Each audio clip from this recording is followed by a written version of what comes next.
സഹോദരരെ, 2024 ലോഗോസ് ക്വിസിൻ്റെ പഠന ഭാഗമായ വിശുദ്ധ ലൂക്കായുടെ സുവിശേഷത്തിൽ 16-ാം അധ്യായത്തിലെ ചോദ്യ ഉത്തരങ്ങളാണ് ഈ വീഡിയോയിൽ അവതരിപ്പിക്കുന്നത്. സ്പിരിച്വൽ ട്യൂബിൻ്റെ ഈ വീഡിയോ കാണുന്നവർ സബ്സ്ക്രൈബ് ചെയ്യുവാനും മറ്റുള്ളവർക്ക് ഷെയർ ചെയ്യുവാനും ശ്രദ്ധിക്കുക. ചോദ്യങ്ങൾ: 1. അവിശ്വസ്തനായ കാര്യസ്ഥൻ്റെ ഉപമ യേശു ആരോടാണ് പറഞ്ഞത്? ഉത്തരം: ശിഷ്യരോട്. 2. ആർക്കാണ് ഒരു കാര്യസ്ഥനുണ്ടായിരുന്നത്? ഉത്തരം: ധനവാന്. 3. കാര്യസ്ഥനെക്കുറിച്ച് യജമാനന് ലഭിച്ച പരാതി എന്തായിരുന്നു? ഉത്തരം: അവൻ സ്വത്ത് ദുർവ്യയം ചെയ്യുന്നുവെന്ന്. 4. നിന്നെപ്പറ്റി ഞാൻ എന്താണ് കേൾക്കുന്നത്? ആരോട് ചോദിച്ചതാണ്? ഉത്തരം: യജമാനൻ കാര്യസ്ഥനോട്. 5. കാര്യസ്ഥതയുടെ കണക്ക് ആരെയാണ് ബോധിപ്പിക്കേണ്ടത്? ഉത്തരം: യജമാനന്. 6. എന്തുകൊണ്ടാണ് കാര്യസ്ഥനിൽ നിന്നും കാര്യസ്ഥത എടുത്തു മാറ്റിയത്? ഉത്തരം: സ്വത്ത് ദുർവ്യയം ചെയ്യുന്നുവെന്ന് പരാതി ലഭിച്ചതുകൊണ്ട്. 7. കിളയ്ക്കാൻ എനിക്ക് ശക്തിയില്ല, ഭിക്ഷയാചിക്കാൻ ലജ്ജ തോന്നുന്നു. ആരുടെ ആത്മഗതമാണിത്? ഉത്തരം: കാര്യസ്ഥൻ്റെ. 8. യജമാനൻ കാര്യസ്ഥത തന്നിൽ നിന്ന് എടുത്തു കളയുമ്പോൾ ആളുകൾ തങ്ങളുടെ വീടുകളിൽ തന്നെ സ്വീകരിക്കേണ്ടതിന് കാര്യസ്ഥൻ എന്തു ചെയ്തു? ഉത്തരം: കടം വാങ്ങിയവർക്ക് ഇളച്ചു കൊടുത്തു. 9. യജമാനിൽ നിന്നും കടം വാങ്ങിയ ഒന്നാമൻ എന്തു കൊടുക്കാനുണ്ടായിരുന്നു? ഉത്തരം: 100 ബത്ത് എണ്ണ. 10. ഒന്നാമൻ്റെ പ്രമാണമെടുത്ത് എത്ര ബത്ത് എന്നാണ് തിരുത്തി എഴുതിയത്?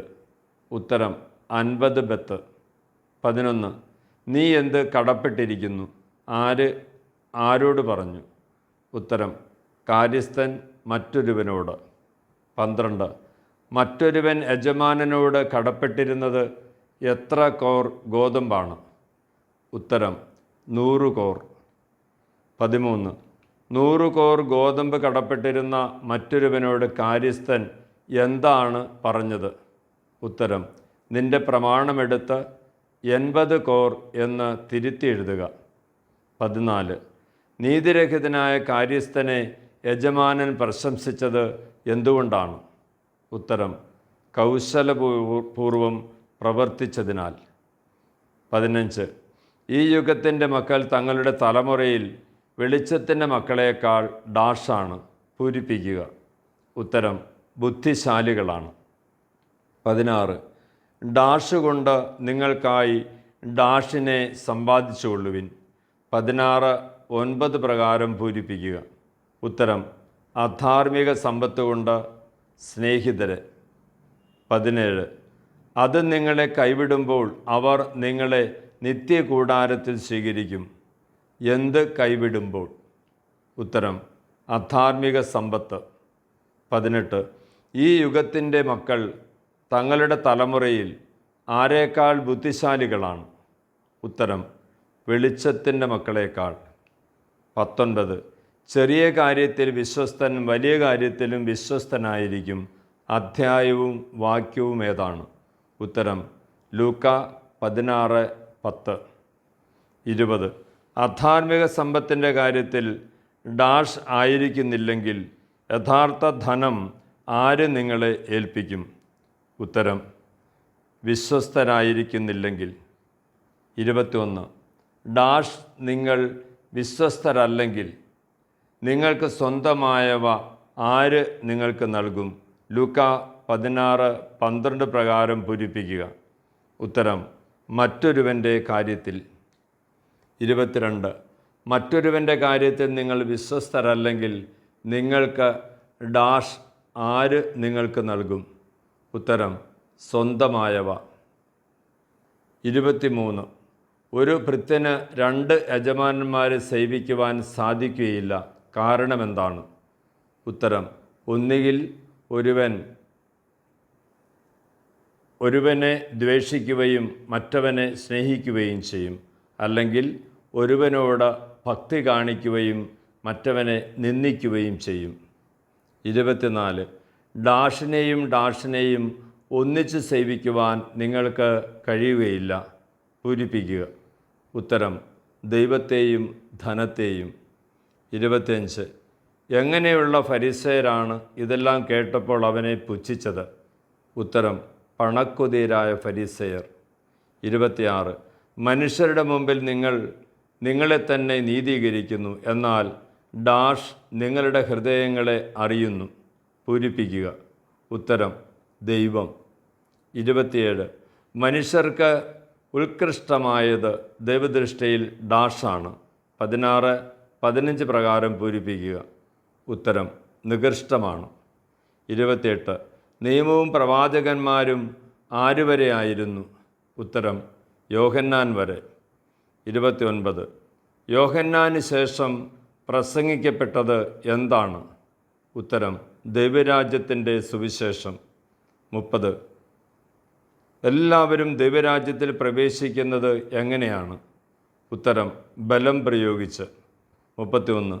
നിയമത്തിലെ ഒരു പുള്ളിയെങ്കിലും അസാധുവാക്കുന്നതിനേക്കാൾ എളുപ്പം ഏതാണ്? ഉത്തരം: ആകാശവും ഭൂമിയും അപ്രത്യക്ഷമാകുന്നത്. 32. ഭാര്യ ഉപേക്ഷിച്ച മറ്റൊരുവളെ വിവാഹം ചെയ്യുന്നവനും ഭർത്താവ് ഉപേക്ഷിച്ചവളെ വിവാഹം ചെയ്യുന്നവനും എന്തു ചെയ്യുന്നു? ഉത്തരം: വ്യഭിചാരം ചെയ്യുന്നു. 33. ചമന്ന പട്ടും മൃദുല വസ്ത്രങ്ങളും ധരിക്കുകയും ചെയ്തത് ആരാണ്? ഉത്തരം: ധനവാൻ. 34. ധനവാൻ സുഭിക്ഷമായി ഭക്ഷിച്ച് ഡാഷ് ചെയ്തിരുന്നു. ഉത്തരം: ആനന്ദിക്കുകയും. 35. ലാസർ കിടന്നിരുന്ന സ്ഥലം? ഉത്തരം: ധനവാന്റെ പടിവാതിക്കൽ. 36. ധനവാന്റെ പടിവാതിക്കൽ കിടന്നിരുന്ന ദരിദ്രൻ്റെ പേരെന്തായിരുന്നു? ഉത്തരം: ലാസർ. 37. ലാസറിൻ്റെ ശരീരം എന്തുകൊണ്ട് നിറഞ്ഞിരുന്നു? ഉത്തരം: വ്രണങ്ങൾ കൊണ്ട്. 38. ധനവാന്റെ മേശയിൽ നിന്ന് വീണിരുന്നവ കൊണ്ട് വിശപ്പടക്കുവാൻ ആഗ്രഹിച്ചത് ആരാണ്? ഉത്തരം: ലാസർ. 39. ദൈവദൂതന്മാർ അബ്രാഹത്തിൻ്റെ മടിയിലേക്ക് സംവഹിച്ചത് ആരെയാണ്? ഉത്തരം: ദരിദ്രനെ. 40. ആ ധനികനും മരിച്ചു ഡാഷ്. 16, 22 പ്രകാരം പൂരിപ്പിക്കുക. ഉത്തരം: അടക്കപ്പെട്ടു. 41. ധനവാൻ കണ്ണുകൾ ഉയർത്തി നോക്കിയപ്പോൾ ലാസറിനെ കണ്ടത് എവിടെയാണ്?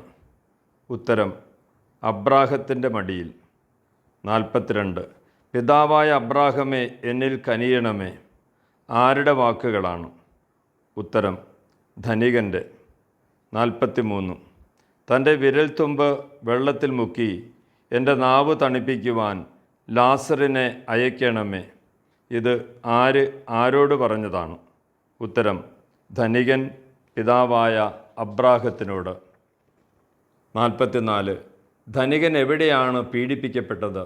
ഉത്തരം: നരകത്തിൽ. 45. ഇപ്പോൾ അവനിവിടെ ആനന്ദിക്കുകയും നീ വേദന അനുഭവിക്കുകയും ചെയ്യുന്നു. ഇതിലെ അവനും നീയും ആരെല്ലാമാണ്? ഉത്തരം: ലാസറും ധനികനും. 46. ജീവിതകാലത്ത് എല്ലാ സൗകര്യങ്ങളും ലഭിച്ചത് ആർക്കാണ്? ഉത്തരം: ധനികന്. 47. ഞങ്ങൾക്കും നിങ്ങൾക്കും മധ്യേ എന്താണ് സ്ഥാപിക്കപ്പെട്ടിരിക്കുന്നത് എന്ന് 16:26 പറയുന്നത്? ഉത്തരം: ഒരു വലിയ ഗർത്തം. 48. ഇവിടെ നിന്ന് നിങ്ങളുടെ അടുത്തേക്കോ അവിടെ നിന്ന് ഞങ്ങളുടെ അടുത്തേക്കോ വരാൻ ആഗ്രഹിക്കുന്നവർക്ക് അത് സാധിക്കാത്തത് എന്തുകൊണ്ട്? ഉത്തരം: വലിയ ഗർത്തം സ്ഥാപിക്കപ്പെട്ടിരിക്കുന്നത് കൊണ്ട്. 49. ലാസറിനെ എങ്ങോട്ടയക്കണമെന്നാണ് ധനികൻ അബ്രാഹത്തോട് അപേക്ഷിച്ചത്? ഉത്തരം: പിതൃഭവനത്തിലേക്ക്. 50. ധനികന് എത്ര സഹോദരന്മാരുണ്ടായിരുന്നു? ഉത്തരം: 5. 51. ധനവാന്റെ സഹോദരന്മാർ പീഡകളുടെ സ്ഥലത്ത് വരാതിരിക്കേണ്ടതിന് ആരാണ് സാക്ഷ്യം നൽകേണ്ടത്? ഉത്തരം: ലാസർ. 52. ലാസറിനെ പിതൃഭവനത്തിലേക്ക് അയക്കുന്നത് എന്തിന് വേണ്ടിയിട്ടാണ്? ഉത്തരം: സാക്ഷ്യം നൽകുവാൻ. 53. അവർക്ക് മോശയും പ്രവാചകന്മാരുമുണ്ടല്ലോ, അതിനാൽ അവർ എന്തു ചെയ്യണം? ഉത്തരം: അവരുടെ വാക്കുകൾ കേൾക്കട്ടെ. 54. ധനവാന്റെ സഹോദരന്മാർക്ക് ആരെല്ലാം ഉണ്ടെന്നാണ് അബ്രാഹം 16:19 പറയുന്നത്? ഉത്തരം: മോശയും പ്രവാചകന്മാരും. 55. മരിച്ചവരിൽ ഒരുവൻ ചെന്ന് പറഞ്ഞാൽ എന്താണ് അവർക്ക് സംഭവിക്കുന്നത്? ഉത്തരം: അനുതപിക്കും. 56. മോശയും പ്രവാചകന്മാരും പറയുന്നത് കേൾക്കുന്നില്ലെങ്കിൽ എന്തും അവർക്ക് ബോധ്യമാകുകയില്ല എന്നാണ് 16:31 പറയുന്നത്? ഉത്തരം: മരിച്ചവരിൽ നിന്ന് ഒരുവൻ ഉയർത്താലും. 57. മരിച്ചവരിൽ ഒരുവൻ ചെന്ന് പറഞ്ഞാൽ അവർ അനുതപിക്കും. ആരോട് പറഞ്ഞതാണ്? ഉത്തരം: ധനവാൻ പിതാവായ അബ്രാഹത്തോട്. 58. സമ്പത്തിന് വ്യക്തിത്വം കൽപ്പിക്കുവാൻ ലൂക്കാ സുവിശേഷത്തിൽ ഉപയോഗിക്കുന്ന മൂലപദം എന്താണ്? ഉത്തരം: Mammon. Thank you very much.